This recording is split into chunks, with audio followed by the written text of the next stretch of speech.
Nesta apresentação, introduziremos a forma canônica de Jordan real e veremos como ela será útil para calcular exponenciais de matrizes de tamanho qualquer. Nós vimos em um teorema anteriormente que a solução da equação diferencial x' igual a ax, com x de 0 igual a x0 para A, uma matriz n por n, é dada por x de t igual a e elevado a t vezes a x0. E elevado a t vezes a é a exponencial da matriz t vezes a. Assim, se temos que A é conjugada a P, E elevado a TA é conjugada a E elevado a TP, onde P é dada por uma conjugação que é menos um A, Q, com Q invertível. Vamos generalizar então o conceito de matriz diagonal para uma matriz diagonal em blocos, onde temos K blocos, tamanhos NJ por NJ, e assim escrevemos uma matriz A como sendo a matriz diagonal em que a sua diagonal, na verdade agora é uma diagonal composta por blocos.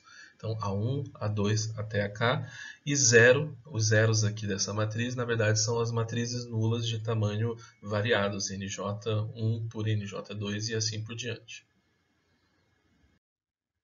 Sabemos resolver exponenciais de matrizes para matrizes diagonais e alguns outros casos de matrizes 2 por 2. Um dos casos continha um número 1 abaixo da diagonal principal. Então, generalizaremos um bloco de Jordan de tamanho L como sendo uma matriz tamanho L por L, em que lambda é um valor na sua diagonal principal e abaixo dela temos o valor 1. Também generalizaremos o caso complexo, em que temos uns autovalores e autovetores generalizados complexos, em que escreveremos o bloco de Jordan complexo, em que temos na diagonal os blocos JAB, onde JAB é um bloco, uma matriz 2 por 2, AB menos BA, e embaixo desses blocos temos uma diagonal de matrizes identidades 1, 0, 0, 1, 2 por 2. Além disso, temos, fora dessas diagonais, as matrizes nulas de tamanho 2 por 2, 0, 0, 0, 0. Esse bloco de Jordan complexo ele é uma matriz de tamanho 2L. Com esses blocos, podemos enunciar o caso geral do teorema da decomposição de Jordan, que aqui não será demonstrado, mas é possível de encontrar em diversas referências de álgebra linear avançada. O teorema diz o seguinte: se A é uma matriz n por n real, então é linearmente conjugada a uma matriz real J, uma matriz diagonal em blocos, onde cada Ji é um bloco de Jordan real ou complexo. A matriz J é única a menos da ordem dos blocos na diagonal. Essa matriz J desse teorema ela é conhecida como forma canônica de Jordan de A. Todos os autovalores de A necessariamente vão estar representados nos blocos. Afinal, uma vez que ela é semelhante a A, a matriz J também tem os mesmos autovalores. Mas o mesmo autovalor de A pode repetir em mais de um bloco, de modo que o número R, o número de blocos, varia desde o número de autovalores distintos de A até no máximo N. Vamos então estudar o caso da seguinte matriz 3 por 3. O polinômio característico dessa matriz é dado por lambda menos 1, em que 1 é um autovalor real da matriz, vezes lambda mais 2 menos i, vezes lambda mais 2 menos i, em que menos 2 mais i e menos 2 menos i são dois autovalores complexos dessa matriz. Então, temos que essa matriz ela é linearmente conjugada a uma matriz J, como vimos anteriormente, em que um bloco é o bloco que corresponde ao autovalor 1, e ele tem tamanho 1, e o bloco correspondente aos dois autovalores complexos, que são menos 2 mais i e menos 2 menos i. E, então, temos que A é conjugada a J, conjugada, na verdade, a uma matriz diagonal, em que o primeiro bloco é um bloco de tamanho 1 para o autovalor 1, e o segundo bloco é um bloco de tamanho 1 mais para o autovalor complexo, menos 2 mais i. Cada bloco JI, da forma canônica de Jordan de uma matriz A, ele descreve a ação de A sobre um subespaço vetorial de Rn que é invariante a A. Esse espaço é o autoespaço generalizado associado a algum autovalor, restrito ao qual A é linearmente conjugada a esse JI, esse bloco. Então, nós temos aqui A restrito a esse autoespaço, L conjugado, linearmente conjugado, a JI. Além disso, para os autovalores reais, a gente tem que, se Ji é um bloco associado a um autovalor lambda, então existem vetores linearmente independentes, o 1, o 2, o N, o 1, o 2, o L do Rn, que vão gerar um subespaço VL, esse subespaço que eu estou chamando de autoespaço generalizado.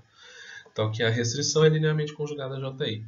Se nós fizermos uma identificação dessa base de VL com a base canônica de V lambda com a base canônica de RL, esse espaço, o espaço isomorfo a esse subespaço V lambda, então nós observamos pela matriz, pela decomposição, que A vezes o 1 é lambda 1 mais o 2, A vezes o 2 é lambda 2 mais o 3, e assim por diante, até o seu último vetor AUL igual a lambda UL. Esse último vetor, na verdade, só ele vai ser um autovetor da própria A, que vai ser associado ao autovalor lambda. Vamos considerar agora, então, uma matriz 3×3 neste exemplo, em que sabemos o polinômio característico dela. Então, PA de lambda é lambda menos 7 ao cubo. Ou seja, a gente tem um autovalor 7 de multiplicidade aí, algébrica 3. Então, qual que seria a forma canônica dessa matriz A, que não sabemos como ela é?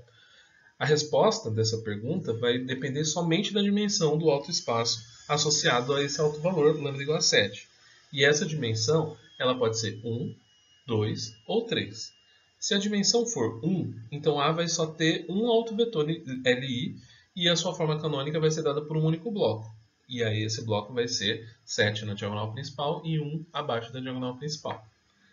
Caso o autoespaço tenha dimensão 2, então ela tem dois autovetores Li. E aí a forma canônica vão ser dois blocos. Um bloco em que vai ser tamanho 2 por 2, com 7, o autovalor na diagonal principal e 1 abaixo dele. E o outro bloco vai ser só a matriz tamanho 1 por 1, com 7.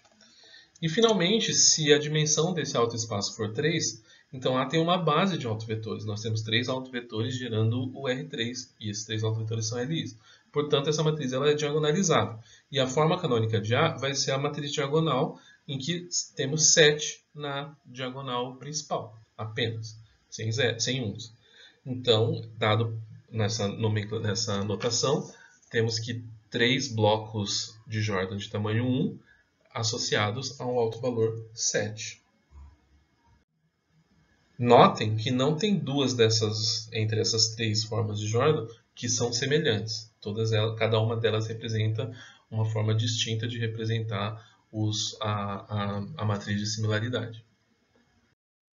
Nesse exemplo que a gente acabou de ver, a forma canônica de Jordan ela ainda pode ser lida a partir do polinômio característico e da dimensão do autoespaço associado a esse autovalor, ou seja, o número de autovetores, né, que vão gerar o espaço. Não tinha folga dimensional, não era possível ter algum tipo de ambiguidade para isso. Em geral, a partir de tamanhos 4×4, a gente precisa também conferir as dimensões de outros núcleos, de outros espaços que nós vamos ver a seguir. Então, dado uma matriz A com o lambda autovalor dessa matriz, vamos chamar de D a dimensão do núcleo de A menos lambda I, ou seja, a dimensão do autoespaço associado ao autovalor lambda. Então, para todo J maior ou igual a I, temos esse encadeamento de espaços, não é difícil de ver, que o núcleo de A menos lambda I está contido no núcleo da matriz A menos lambda I ao quadrado, que está contido no núcleo de A menos lambda I elevado a J, uma potência. Todos esses estão dentro do Rn. Assim, todos esses núcleos, né, vão ser subespaços vetoriais de Rn. E existe um valor de K, dependendo desse lambda, dependendo do autovalor, de forma que as dimensões D, D1, D2, dk, até dk mais 1, todas elas sejam menores ou iguais a n, onde n é o tamanho do espaço, né? Esse núcleo de lambda i, A menos lambda i elevado a k, ele é chamado de autoespaço generalizado associado ao autovalor lambda. E a gente pode mostrar que esse essa dimensão dk é exatamente a multiplicidade algébrica de lambda, que pode ser, que é a raiz, o lambda, se a gente observar ele como raiz do polinômio característico de A. Ou seja, quantas vezes o lambda aparece na fatoração completa desse polinômio. Da mesma forma que antes, a gente também consegue provar que esse núcleo que a gente viu desse autoespaço generalizado, ele é invariante por A. E restrito a esse subespaço vetorial, a ação de A é linearmente conjugada à matriz em blocos, dado pelos blocos de Jordan, naturalmente. Bom, nesse caso, cada bloco vai fornecer um único autovetor. E nós temos exatamente D blocos, ou seja, se nós juntarmos as D matrizes de Jordan da forma de Jordan de A, que tem lambda na diagonal, a gente vai ter uma matriz genérica para a forma de Jordan, em que temos lambda na diagonal e alguma coisa sobre essa diagonal. E essa coisa pode ser 0 ou 1, dependendo do tipo do bloco de Jordan que nós estamos associando aos autovetores, a quantidade de autovetores e as dimensões do núcleo dos autoespaços. A forma particular de compor esses D blocos de Jordan, né, D é essa dimensão que também é chamada de multiplicidade geométrica, ela depende dessas dimensões D1, D2, DK, e são todas invariantes da classe de conjugação da matriz. Para cada sequência, existe uma única sequência de blocos de Jordan. Mas isso está um pouco complicado, vamos ver agora num exemplo de uma matriz 4x4. Vamos pensar então neste exemplo, uma matriz de tamanho 4x4, cujo polinômio característico seja dado por PA de lambda igual a lambda menos 5 à quarta, ou seja, temos um alto valor 5 de multiplicidade algébrica 4. Bom, a dimensão do autoespaço, ou núcleo de A menos 5i, associado ao alto valor 5, ele pode ser 1, 2, 3 ou 4. Caso ela seja 1, nós temos então que a matriz A ela tem que ser linearmente conjugada a uma matriz com 5 na diagonal principal e 1 abaixo da diagonal principal, como nós vimos anteriormente. Se a dimensão é 3, então nós temos que ter 3 blocos e, portanto, a matriz tem que ser linearmente conjugada a uma matriz com pelo menos 2 blocos de tamanho 1 e um outro bloco de tamanho 2, para poder somar 4. E assim, se a dimensão for 4, nós temos então que a matriz é diagonalizável e ela é linearmente conjugada a uma matriz diagonal, cujas entradas de diagonal são o alto valor 5. Agora, nós teremos uma ambiguidade caso a dimensão do autoespaço associado ao alto valor 5 seja 2. Aí temos um probleminha. Nós podemos, então, ter uma matriz que é associada, né, linearmente conjugada à matriz A, que tem 2 blocos, em que os 2 blocos são 5, 0, 1, 5, 5, 0, 1, 5, ou seja, 2 blocos de tamanho 2 com um abaixo da diagonal principal com o alto valor 5 na diagonal principal. Ou então nós podemos ter 2 blocos, um de tamanho 3 e um de tamanho 1. Então o de tamanho 3 ele vai ter 2 números 1 e o de tamanho 1 vai ter só o alto valor 5. Isso gera uma ambiguidade, né? E isso depende, né, da quantidade dos autovetores que são LI no autoespaço. Aqui nesse caso vão ter 2 autovetores LI e eles vão produzir as seguintes matrizes. Essas formas linearmente conjugadas à matriz A, elas são tais que j menos 5i ao quadrado resulta na matriz nula e j' menos 5i ao quadrado resulta numa matriz não nula. E aí nós conseguimos concluir que os autoespaços associados a essas matrizes ao quadrado, eles têm dimensões diferentes. Então a dimensão do núcleo de j menos 5i ao quadrado é 4, uma vez que ela é a própria matriz nula. Já a dimensão do núcleo de j' menos 5i ao quadrado é 3, porque a gente tem que ela tem uma linha que não é nula. Então a gente tem esses dois autoespaços de dimensões diferentes. E é isso que vai diferenciar qual seria a forma canônica de Jordan de uma matriz cujo polinômio característico é lambda menos 5 à quarta. Em todos esses casos, no entanto, o número de blocos de Jordan da forma de Jordan de A é exatamente a dimensão do núcleo de A menos 5i. Então a gente consegue ver que tem uma forma, né, para a gente conseguir tentar identificar quais as possibilidades da nossa forma de Jordan associada, e ela depende não só, né, do núcleo de A-5i, mas desses autoespaços generalizados A-5i elevado a alguma potência, a partir da qual a gente vai ter sempre zero.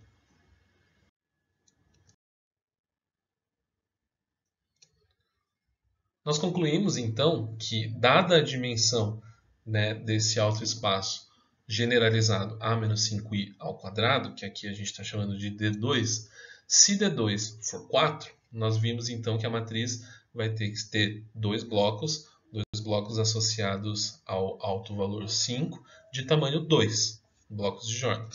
Enquanto que, se a dimensão desse autoespaço for 3, nós vamos ter um bloco de tamanho 3 e um bloco de tamanho 1, ambos associados ao alto valor 5. Fica então o seguinte exercício, que é encontrar a forma de Jordan dessa matriz aí, A de tamanho 4×4. Temos que encontrar o polinômio característico, encontrar os autovalores, que são as raízes desse polinômio característico, encontrar quantos autovetores são Li, e aí ver se esse núcleo ele tem dimensão 2, 3 ou 4, 1, e tentar entender qual é o tipo de bloco, de estrutura de blocos que a matriz associada à forma canônica de Jordan vai ter. Vejamos agora então o caso com autovalores complexos. Dada uma matriz real, se a gente considerar ela como matriz complexa, a gente pode observar que para um autovalor complexo que não é real, a gente consegue o mesmo procedimento algébrico descrito no caso dos autovalores reais. A menos que assim a gente vai ter um dobro de dimensões, né? Uma vez que cada autovalor complexo vai definir um plano no Rn, que é invariante por A.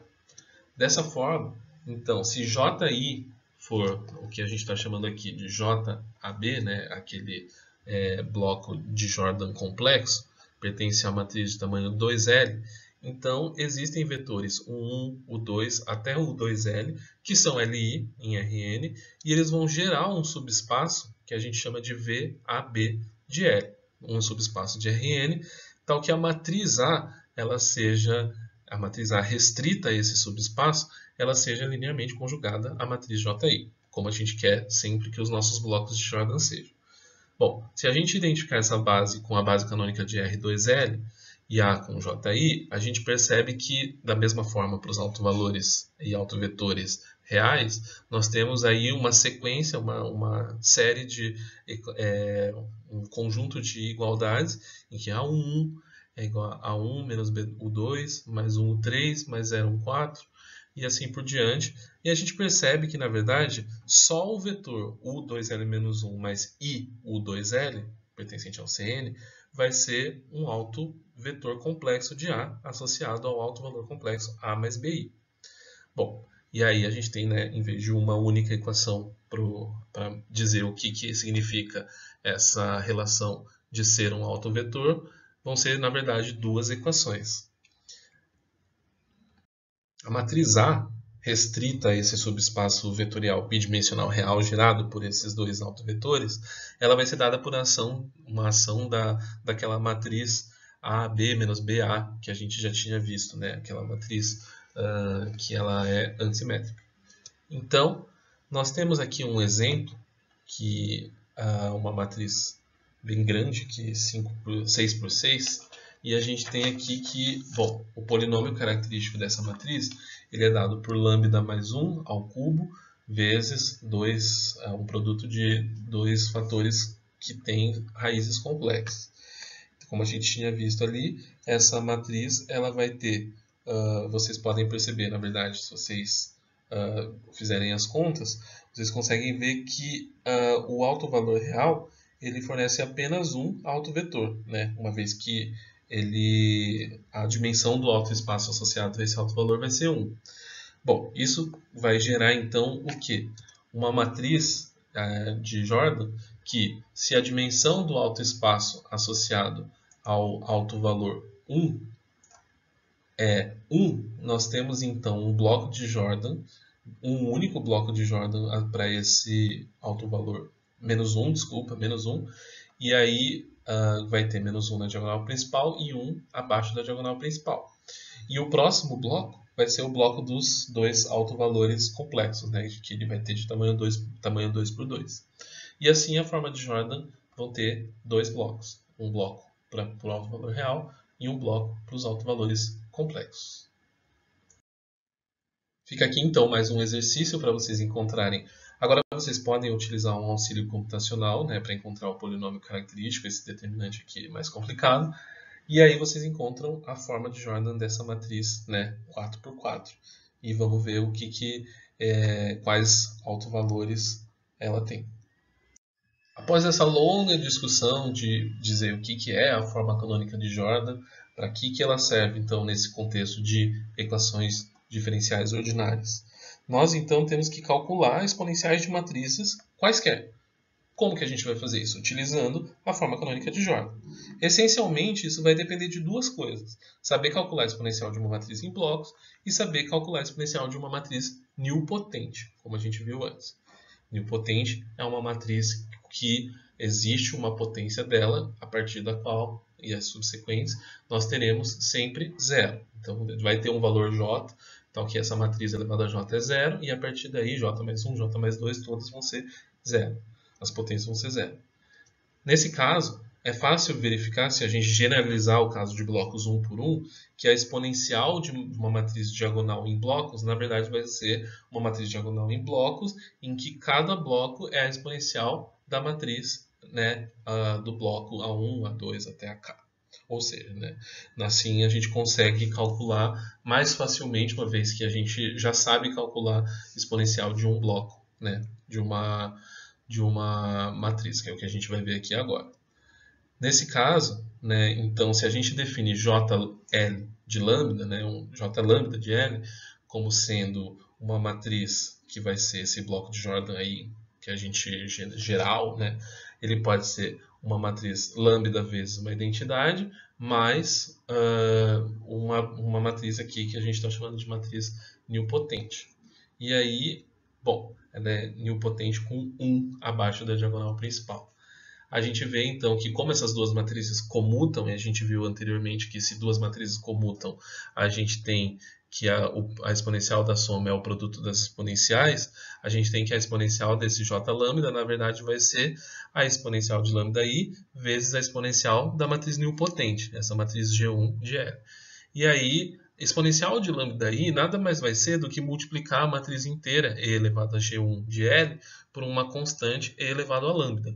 Então, calcular a exponencial de um bloco de Jordan real é simples, basta a gente saber como a gente calcula a exponencial de uma matriz nilpotente, que nós já vimos antes. Agora, para o caso complexo, parece um pouco mais complicado, mas na verdade a gente usa as mesmas ideias. Então, se a gente tem um bloco associado a um alto valor complexo, e se a gente escreve JAB 0 de L, como sendo essa matriz diagonal dos blocos, os blocos JAB, né, e essa matriz pertence às matrizes reais de tamanho 2L por 2L, se a gente imitar o caso real, a gente consegue escrever, né, na verdade, em que nós temos a matriz nilpotente, né, uma matriz nilpotente, mas abaixo da diagonal principal nós não vamos ter nós vamos ter blocos de matrizes identidades, né, de múltiplos de matrizes identidade, no caso aqui de GCI e não G1I. E aí nós conseguimos escrever o nosso bloco de Jordan complexo como sendo SJ0, né, associado, né, à parte das diagonais, mais uma matriz nilpotente dada em blocos, em que nós temos uma quantidade de blocos abaixo da diagonal principal. Essa quantidade de blocos abaixo da diagonal principal vão ser identidades de tamanho 2 por 2. E nós temos que a matriz nilpotente elevada a L tem que ser zero. Portanto, a exponencial da matriz nilpotente de blocos de identidade, ela vai ser dada, assim como lá no caso real, como alguma coisa parecida, um 1 numa diagonal, e aí a gente vai aumentando as potências dividido por fatorial nas colunas. Só que aqui nós estamos vendo que não são uns, e sim múltiplos da identidade de tamanho 2 por 2. Então a gente tem o caso, as primeiras duas colunas são dadas por uma identidade, seguida por um múltiplo da identidade, seguida por um outro múltiplo da identidade em que vai ser C ao quadrado sobre 2 fatorial, até a gente chegar no último múltiplo da identidade. As próximas duas colunas, então a gente vai vendo aqui a cada duas colunas até que a gente termina nas últimas duas colunas com uma identidade 2 por 2 no fim.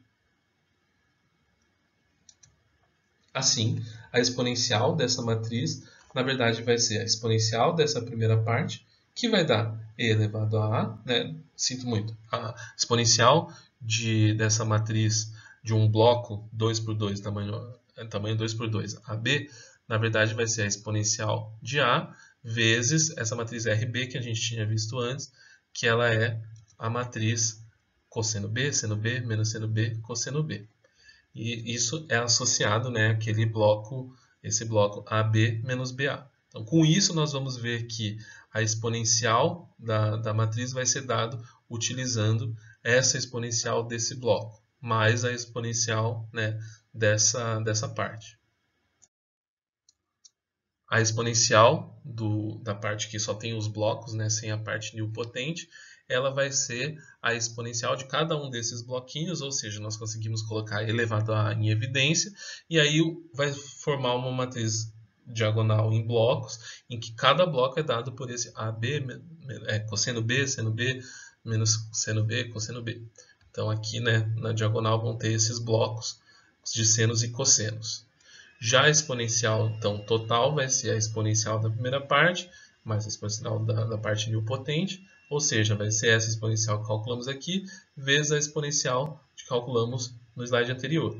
Então, nós temos que a exponencial de uma matriz na forma canônica de Jordan complexa, ela vai ser e elevado a a vezes um conjunto de blocos, né, esses blocos complexos de senos e cossenos, só que eles vão ter múltiplos aqui, né, multiplicados por fatoriais, uma vez que aqui seria 1RB sobre 2 fatorial até 1RB sobre N-1 fatorial. Aqui as duas primeiras colunas, a terceira e a quarta, até as últimas colunas aqui dadas pelo último bloco de senos e cossenos. Parece complicado, mas na verdade quando a gente pratica, calcular a exponencial de matrizes reais e complexas pode se tornar mais tranquilo. Então, usando a forma canônica de Jordan, a gente consegue calcular a exponencial de qualquer matriz de tamanho qualquer n por n. Basta que a gente saiba encontrar a forma canônica de Jordan dessa matriz. A grande dificuldade está em encontrar a forma canônica da matriz, né? Então, que pode dar um polinômio característico muito difícil de ser encontrado as raízes, pode ser um polinômio de grau muito alto, isso tudo depende do tamanho da matriz. Essa parte pode ser a mais custosa para se calcular. Mas, sabendo as raízes do polinômio característico e as dimensões dos autoespaços e dos autoespaços generalizados, conseguimos concluir e achar quem são as exponenciais de matriz. Ficamos então por aqui, até o próximo vídeo.